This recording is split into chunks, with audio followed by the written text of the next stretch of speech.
Presentiamo quindi la seconda batteria. In corsia 1 Filippo Favero, alla 2 Leonardo Ricci, in 3 Alex Salvadori, in 4 Marco Esposito, alla 5 Andrea Grandene, alla 6 Paolo Dalle Rive, alla 7 Mattias Boccanegra, in 8 Alessandro Fantini.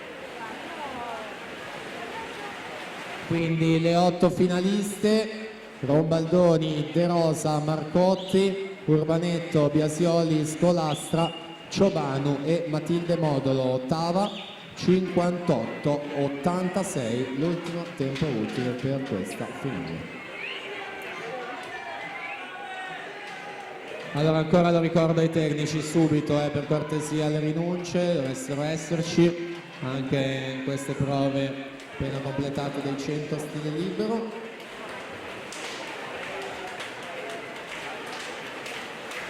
1:3:72, intanto Biancalani vince la prima, proseguiamo con la seconda.